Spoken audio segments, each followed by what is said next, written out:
Ibu bapak, saudara-saudariku yang dikasihi oleh Tuhan, Shalom. Selamat berjumpa kembali dalam Renungan Harian Paroki Tomang, Jakarta. Hari ini hari Minggu, tanggal 23 Juni tahun 2024.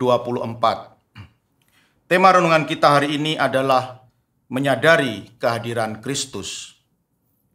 Ibu bapak, saudara-saudariku yang dikasihi oleh Tuhan, satu kali ada seorang bapak datang kepada saya dan dia tampak panik ya, datang tergopoh-gopoh, lalu kelihatannya panik sekali. Sehingga saya pun juga jadi ikut panik ya. Kenapa dia kok panik sekali? Kenapa bapak ini kok panik sekali? Lalu kemudian setelah kami masuk ke ruang tamu pastoran, maka mulailah bapak itu menceritakan permasalahan hidupnya. Bapak ini berkata kepada saya, "Waduh Romo, gawat ini Romo, bahaya ini Romo." Loh, lalu saya menjadi terheran-heran. Apa yang bahaya? Apa yang gawat Pak? Dan bapak ini pun lalu berkata kepada saya, "Gawat Romo, karena teman-teman di lingkungan saya telah sepakat untuk memilih saya menjadi ketua lingkungan." Waduh, ini bahaya Romo. Loh, saya menjadi heran, apanya yang bahaya? Bukankah dipilih menjadi ketua lingkungan itu adalah sebuah kehormatan, adalah sebuah kepercayaan yang luar biasa dari umat satu lingkungan. Lalu bapak ini pun menyanggah pendapat saya. Tidak begitu Romo, saya tahu melayani umat di lingkungan itu tidak mudah. Dan umat di lingkungan saya kebetulan yang paling banyak di paroki ini. Lingkungan saya ini, lingkungan kami ini umatnya paling banyak di seluruh paroki. Dan saya harus melayani mereka. Waduh, pasti itu berat sekali Romo. Karena menurut ketua lingkungan yang sebelumnya, ya, yang sekarang masih menjabat, tugas menjadi ketua lingkungan itu sangat berat. Maka saya betul-betul takut Romo. Betul-betul saya tidak bisa menerima keputusan dari teman-teman ini. Lalu saya pun berkata kepada bapak ini ya, bahwa rupanya ya bapak menjadi takut, bapak menjadi panik. Rupanya bapak berpikir bahwa nanti kalau bapak menjadi ketua lingkungan, bapak itu bekerja sendirian ya, melakukan tugas-tugas bapak itu sendirian. Bapak lupa bahwa bapak itu adalah seorang beriman. Bapak lupa bahwa bapak adalah orang yang mengimani Tuhan Yesus Kristus. Lalu kalau bapak berpikir bahwa bapak itu bekerja sendirian, ya nanti bekerja sendirian dan tidak ada bantuan dari Tuhan, lalu untuk apa bapak menjadi seorang Katolik, ya setiap hari Minggu ke gereja, mengimani Yesus Kristus, kalau bapak berpikir bahwa bapak itu hidup sendiri, berjuang sendirian di dalam kehidupan ini. Ibu bapak, saudara-saudariku yang dikasihi oleh Tuhan, dalam Injil Markus bab 4 ayat 35 sampai 41 yang dibacakan dalam perayaan Ekaristi hari ini dikisahkan tentang para murid yang menjadi panik karena perahu yang mereka tumpangi diterpa angin topan yang dahsyat. Dan kebetulan pada waktu itu Tuhan Yesus ada di dalam perahu dan dikatakan bahwa Tuhan Yesus sedang tertidur, ya sedang tidur di dalam perahu. Begitu hebatnya angin topan yang mendera perahu itu, ya begitu hebatnya angin topan yang bertiup sehingga perahu itu hampir tenggelam dan itu membuat para murid menjadi panik. Sesungguhnya, ibu bapak, saudara-saudariku yang dikasihi oleh Tuhan, kalau di dalam Injil ini dikatakan bahwa Tuhan Yesus itu marah, itu sebenarnya adalah sesuatu yang wajar. Dalam Injil dikatakan bahwa Tuhan Yesus berkata kepada para murid, "Mengapa kamu begitu takut? Mengapa kamu tidak percaya?" Jadi Tuhan Yesus merasa kecewa, bahkan marah kepada para murid karena mereka membangunkan dia yang sedang tertidur.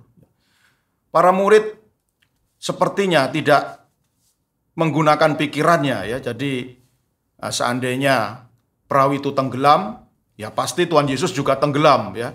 Jadi kalau angin topan itu tidak berhenti lalu menenggelamkan perahu itu, maka Tuhan Yesus juga pasti ikut tenggelam bersama mereka. Dan itu jelas tidak mungkin ya. Tuhan Yesus pasti akan berusaha menyelamatkan dirinya dan para murid yang ada di dalam perahu itu ya. Maka ketakutan para murid itu tidak beralasan ya. Kecuali kalau Tuhan Yesus itu tidak ada di dalam perahu itu ya. Maka ya itu bisa dimaklumi kalau para murid itu menjadi panik dan ketakutan. Tetapi ini Tuhan Yesus ada di dalam perahu yang sama. Meskipun dia sedang tertidur, tapi toh ada di dalam perahu yang sama, sehingga tidak mungkin Tuhan Yesus membiarkan mereka itu tenggelam ya, diterpa angin topan.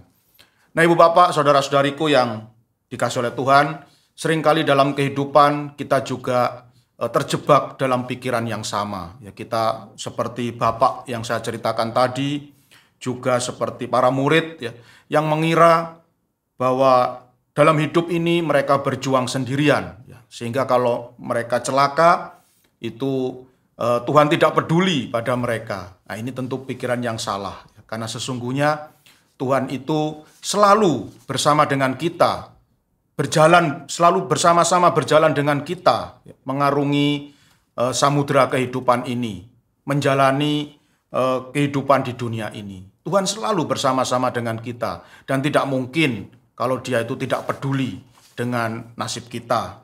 Memang kadang-kadang Tuhan itu seperti tertidur ya. Kalau kadang-kadang kalau kita berdoa memohon sesuatu kepada Tuhan, sepertinya Tuhan ini kok sedang tertidur, kok sepertinya tidak mendengarkan apa yang saya doakan. Sehingga begitu lama apa yang saya doakan itu kok tidak dikabulkan juga oleh Tuhan. Sepertinya Tuhan tertidur. Persis seperti Tuhan Yesus yang tertidur di dalam perahu yang ditumpangi para murid ini. Tuhan Yesus tertidur. Tapi apakah kalau Tuhan Yesus tertidur itu berarti Tuhan Yesus tidak peduli? Nah, tentu saja salah ya. Jadi sebenarnya Tuhan Yesus tidak pernah tidur ya. Tuhan Yesus selalu berjaga memperhatikan hidup kita. Hanya saja Tuhan itu mempunyai waktunya sendiri. Tuhan itu mempunyai agendanya sendiri. Dan seringkali berbeda dengan waktu atau agenda kita sebagai manusia. Manusia, ya kita kalau menginginkan sesuatu biasanya selalu ingin cepat-cepat ya. Jadi kalau kita hari ini punya keinginan ya, kita menginginkan sesuatu, hari ini juga harus dipenuhi. Hari ini juga harus ada ya. Sementara Tuhan punya waktunya sendiri, punya agendanya sendiri ya. Ya mungkin keinginan kita itu baru dipenuhinya 1 minggu kemudian ya, atau 1 bulan kemudian, atau bahkan mungkin 1 tahun kemudian. Tapi yang jelas apa yang kita inginkan pasti akan diberikan oleh Tuhan. Hanya waktunya yang seringkali tidak sama dengan waktu yang kita inginkan. Dan ini persis terjadi dalam mujizat di Danau Genesaret ini atau Danau Galilea ini. Ketika perahu ini terancam angin topan dan hampir tenggelam, Tuhan Yesus tertidur. Tetapi apakah kemudian perahu ini tidak diselamatkan? Akhirnya diselamatkan juga oleh Tuhan Yesus yang maha baik. Oleh karena itu Ibu Bapak, saudara-saudariku yang dikasihi oleh Tuhan, marilah kita hayati sungguh-sungguh apa yang menjadi pesan dari firman Tuhan hari ini, apa yang menjadi pesan dari Injil pada hari ini, bahwa kita tidak pernah sendirian, bahwa dalam kehidupan ini, dalam menjalani kehidupan ini, kita tidak pernah sendirian. Kita berjalan bersama Tuhan. Tuhan selalu ada di samping kita. Tuhan selalu ada bersama-sama dengan kita dalam menjalani kehidupan ini. Maka marilah kita jalani kehidupan ini dengan penuh optimisme, dengan penuh semangat, dengan penuh sukacita.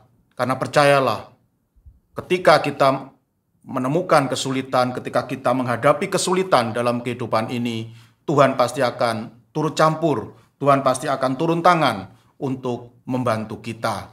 Semoga iman bahwa Kristus selalu hadir, selalu ada di dalam kehidupan kita, membuat hidup kita selalu dipenuhi oleh sukacita dan damai sejahtera.